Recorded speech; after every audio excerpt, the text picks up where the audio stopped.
শত্রুর পেটে ব্যথা চালান করার জন্য এই ক্রিয়াটি করবেন, অবশ্যই ফল পাবেন। জয় মা, জয় মা, জয় মা, জয় মা।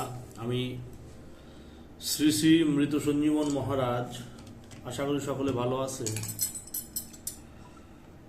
আমার চ্যানেল ঠাকুরবাড়ি পঞ্চমুখীতে আপনাদের সকলকে স্বাগতম। আশা করি সকলে ভালো আছেন। ভালো থাকারই কথা, মায়ের কৃপায় এখানে কোনো ব্যক্তি নেই যে ব্যক্তি ভালো থাকবেন না। আমার চ্যানেল ঠাকুরবাড়ি পঞ্চমুখী যে দেখে নেন, যারা দেখেননি,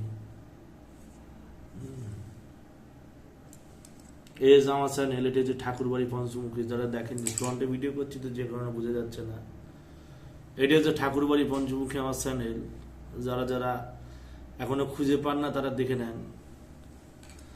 আমি যেটা বলতে চাই আপনাদের সান্নিধ্যে, সেটি হচ্ছে যে বিদ্যাটি আমি আপনাদের সান্নিধ্যে এখন পেশ করব, সেটি বহু পরীক্ষিত একটি বিদ্যে। সেটি হচ্ছে গিয়ে শত্রুকে নানান প্রকারে হেনস্থা করা, শত্রুকে দমন করা। শত্রুর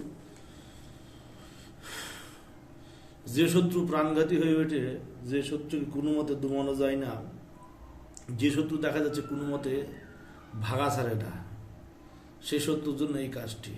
আপনি যদি এই কাজটি যথার্থভাবে করতে পারেন, তাহলে আপনার শত্রু খুব তাড়াতাড়ি শিক্ষা পেয়ে যাবে।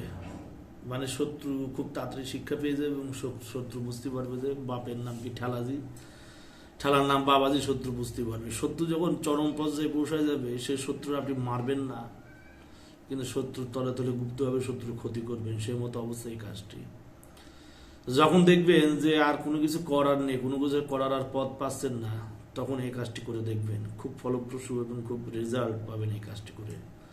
এই কাজ করতে গেলে আপনার বিশেষ কোনো বেগ পেতে হবে না। এই কাজ করতে গেলে আপনার শনিবার বা মঙ্গলবারে কাজটি করতে হবে। শনিবার মঙ্গলবারে শত্রুর পায়ের তলার একটু মাটি লাগবে, শত্রুর পায়ের তলার একটি মাটি লাগবে, এবং লাগবে এক টুকরা ভোজ্যপত্র, এবং লাগবে হচ্ছে আপনার যে কোনো বিষাক্ত সাপের একটু খলস। সে সাপের খলস পুড়িয়ে নেবেন।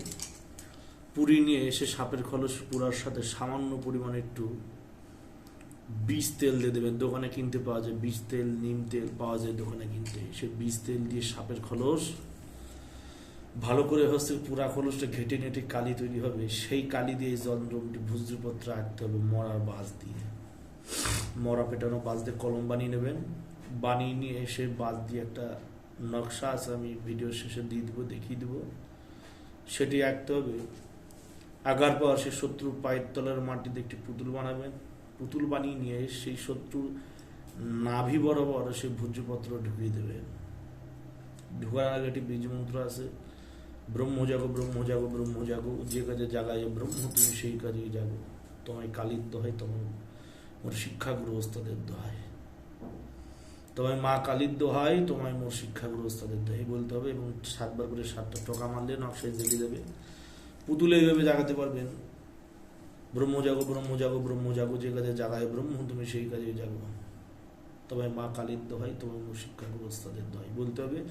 7 বার টোকা দিলে পুতুল জেগে যাবে শত্রুর নাম করে। তবে নামাবি পর সেই ভোজ্যপত্রটা ঢোকাই দেবেন। শুকিয়ে যখন যাবে, ঢুকিয়ে দিয়ে নিয়ে পরিশেষে আপনি কি করবেন, সেই পুতুলটি শত্রুর যেখানে শত্রু মলত্যাগ করে উচ্ছিষ্ট জায়গায় পায়খানায় দাফন করে দেবেন। এবার যদি পায়খানায় দাফন করা সম্ভব না হয়, সেক্ষেত্রে আপনি একটি কাজ করতে পারবেন। সেই ক্ষেত্রে আপনি সেই শত্রুর সেই পুতুলটি শত্রুর চলাচল রাস্তায় দাফন করতে পারবেন, বা কোনো পুরনো কবরে মুসলমান সমাধিতে সেটি দাফন করলে কাজ হয়ে যাবে। খুব পরীক্ষিত, খুব কাজের একটি বিদ্যে, যেটি সচরাচর সকলে একটি দেয় না। যখন শত্রু অত্যন্ত প্রাণঘাতী হয়ে উঠবে, শত্রুকে কোনো মতে পরাস্ত করা যাবে না, তখনই এই ব্রহ্মাস্ত্র প্রয়োগ করবেন। তার আগে কিন্তু একদম করবেন না। আমি ভিডিওটি দিয়ে দিচ্ছি, আপনারা দেখে নেবেন, নকশাটি দেখিয়ে দিচ্ছি।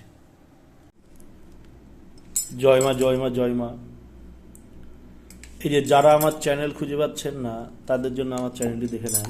এই হচ্ছে আমার ঠাকুরবাড়ি পঞ্চমুখী নামক সেই চ্যানেল। যারা যারা চ্যানেলটি এখনও দেখেননি, বা যারা যারা চ্যানেল এখনও খুঁজে পাচ্ছে না, তারা দেখে নেন। ঠাকুরবাড়ি পঞ্চমুখী নামক চ্যানেলটি হচ্ছে এই। এবং যে শত্রুর উপর যে চালান করে যে বিদ্যুৎ হচ্ছে সেই, ওখানে আমার ফোন নাম্বার দেওয়া আছে, চ্যানেলের নাম দেওয়া আছে ঠাকুরবাড়ি পঞ্চমুখী। এবং এখানে যে সে যন্ত্রটি, এই নকশাটি আঁকতে হবে, যেমন দেওয়া আছে সেরকম আঁকতে হবে। বিষাক্ত সাপের, মানে যে বিষাক্ত সাপ হয়, সে বিষাক্ত সাপের খোলস পুড়িয়ে নেবেন, পুড়িয়ে নিয়ে বিষ তেল দিয়ে ভালো করে প্রলেপ করে নেবেন। প্রলেপ করে নিয়ে সেই প্রলেপ মরা মানুষের আপনি মরা পিটানো বাঁশ, সে মরা পিটানো বাঁশ নিয়ে নেবেন। সে মরা পিটানো বাঁশ দিয়ে আপনার এই বাঁশের কলম দিয়ে এই যন্ত্রটি আঁকতে হবে। বুঝতে পেরেছেন? এবং যেভাবে বলেছি সেইভাবে করতে হবে। যে কোনো জালিম শত্রুকে পেটের রোগে আক্রান্ত করতে চাইলে অথবা তার পায়ের তলার মাটি আনে একটা মূর্তি বানাইয়া, পরে বিষাক্ত সাপের খোলস পুরাইয়া কালি বানাইয়া তাবিজ লিখিয়া, পরে সেই তাবিজ মূর্তির পেটে ভরিয়া শত্রুর পায়খানায় গাড়িয়ে রাখিবে অথবা কোনো কবরে দাফন করিয়া দেবে। 72 ঘন্টার মধ্যে কাজ হবে, পরীক্ষিত, শতভাগ গ্যারেন্টি একটি ক্রিয়া। এই কাজটি করেছি আমি। এই হয়েছে আমার কিছু কিতাব আছে। এই কাজটা আমি বহুবার করেছি, করে বহু রেজাল্ট পেয়েছি। যে কোনো আপনাদের আমি দেখাচ্ছি। এটা কিন্তু আমার খাতা, এটা কিন্তু আমার খাতা, দেখবেন এটি আমার খাতা, হাতে লেখা খাতা। তাহলে বুঝতে পেরেছেন কি বলতে চাচ্ছি। এই যন্ত্রটি, এই তাবিজটি লিখবেন এবং লিখে নিয়ে শনিবার মঙ্গলবারে কাজ করবেন, শনিবার মঙ্গলবারে কাজ করবেন, শরীর বন্ধ করে কাজ করবেন। কাজ করলেই কাজ হবে। এবং বুঝতে পারছেন, লেখাগুলো ভালো করে জুম করে দিচ্ছি আমি, ভালো করে স্পষ্ট করে দেখে নিন। যেমন দেওয়া আছে সেইভাবে লিখবেন, কোনো হুজ্জুতি করতে যাবেন না, করলে কিন্তু ক্ষতি সাধন হতে পারে। এবং এই যে শয়তানের ছবিটাকে নেবেন, যেভাবে দেওয়া আছে যতগুলো বিন্দু দেওয়া আছে ততগুলো বিন্দু দেবেন। এবং এইখানে শত্রুর নাম লিখতে হবে, পেটের এইখানে, এখানে যেমন শত্রুর নাম যাবে, এখানেও শত্রুর নাম, পূর্ণ নাম লিখে দেবেন। লিখে মূর্তির পেটের মধ্যে ভরিয়ে দিয়ে দেবেন। দেখবেন শত্রুর অবস্থা কাহিল থেকে কাহিলতম হয়ে যাবে এবং শত্রু খুব তাড়াতাড়ি বিছনায় পড়ে যাবে, পেটের রোগে আক্রান্ত হবে এবং শত্রুকে কেউ আর ভালো করতে পারবে না। যতক্ষণ